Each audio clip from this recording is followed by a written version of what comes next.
The presence of varying forms of sanctions over the past 35 years has been one of the main factors keeping Iran's economy relatively untapped to world markets. The easing of sanctions related to key industries such as banking, energy, and transportation will provide the foundation for possible business and trade with Iran. With the recent agreement between Iran and the P5+1 to ease sanctions against Iran in exchange for a significant curbing of its nuclear program, is an opportune time to summarize the history and implications of sanctions against Iran. Several rounds of sanctions of varying form have been applied to Iran dating back as far as 1979. Understanding the premise and basis of these sanctions will help guide possible future opportunities as they are lifted.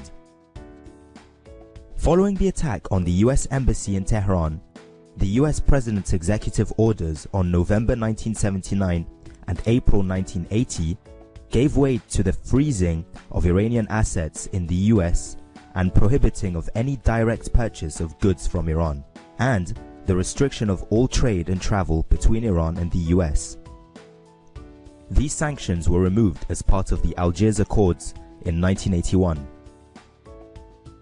In 1987, the US President, in accordance with Section 505 of the International Security and Development Act of 1985, issued an executive order to prohibit the import of significantly all Iranian origin goods to the US.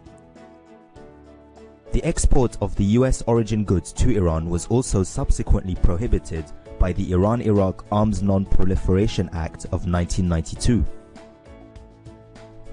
With regards to investments in Iran, two executive orders were enacted in March and May of 1995, according to the US President's authority under the International Emergency Economic Powers Act, which prohibited any form of investments in the development of Iranian oil fields for US companies.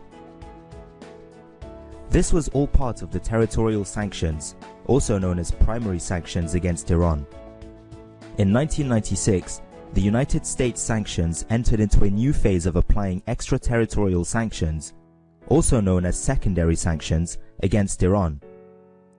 This phase was introduced with the signing into law of the Iran and Libya Sanctions Act (ILSA) in 1996. The act, also known as the D'Amato Act, prohibited any investments in excess of $40 million in a year by any non-US companies in the Iranian energy sector, and required the US President to impose sanctions on companies violating the act. Finally, all direct and indirect export and re-export of US origin goods with the destination of Iran were banned by the US Executive Order of August 1997, thus banning any kind of trade between the two countries.